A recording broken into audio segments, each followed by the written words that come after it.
déjà, c'est quoi l'objet de cette visite à l'Unicasti? De quoi allez-vous parler et dans quel objectif? Je suis très content parce que vous m'avez donné cette opportunité. Les responsables de l'Unicasti ont pour but de faire la promotion des sciences au Cameroun, en Afrique centrale. Alors, avec ça, ils m'ont invité pour que je vienne pour parler aux jeunes et leur dire l'importance des mathématiques. Parce qu'ils croient qu'il est temps pour l'Afrique de dire aux jeunes que le continent ne peut pas se développer seulement avec des choses comme le sport. Et puis, les pays développés utilisent la science pour le développement de leur pays.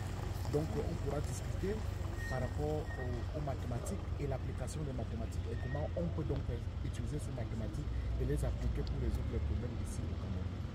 Par ailleurs, professeur, vous venez de mettre sur pied une organisation, on va dire savante, qui regroupe les grosses têtes de la mathématique, des mathématiques en Afrique.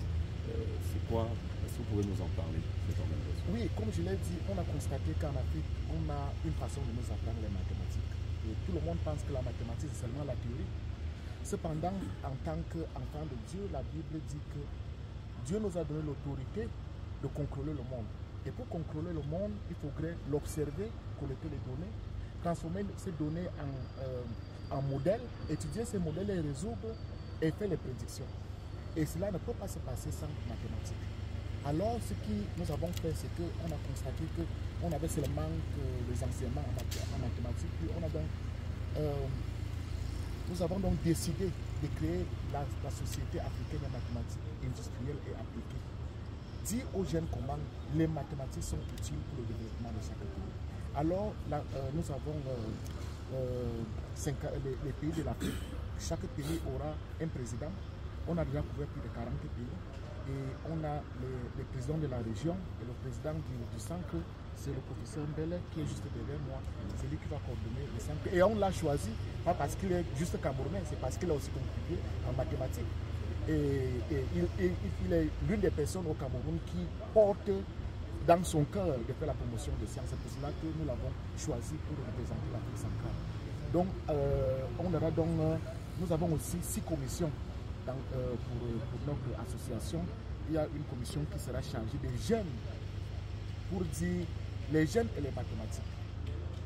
Pour déjà au niveau du primaire dire à l'étudiant ou bien à notre petit que les mathématiques ne sont pas seulement les formules, mais c'est les outils.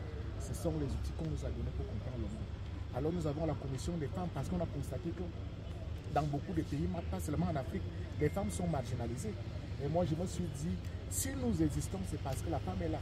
Alors, si les mathématiques veulent avoir vraiment de la forme en Afrique, il faudrait que la femme soit là. Donc, nous avons aussi une commission pour l'industrie. On voudrait avoir quelqu'un qui va être comme un pont entre les mathématiques et les industries.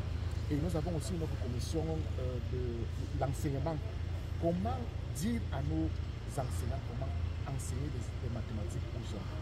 Parce que normalement, la façon qu'on nous enseigne, c'est seulement x carré plus y, c'est telle chose. Mais on ne dit pas où est-ce que cela peut être appliqué. On ne parle de la dérivée. On ne dit pas aux jeunes que la dérivée, c'est un outil qu'on utilise pour comprendre la vitesse. La dérivée seconde, c'est l'accélération. Et on crée une équation avec les deux choses-là. Cette équation-là peut être utilisée pour, par exemple, expliquer la propagation des maladies. Donc, on a d'autres commissions que je ne peux pas tout détailler ici, mais c'est ça le but. Et on va partir partout en Afrique. Pendant que je suis vivant, pendant que Dieu me donne encore la vie, je vais partir partout en Afrique pour être sûr que le jeune africain sache que c'est la science qui change le continent. Merci beaucoup.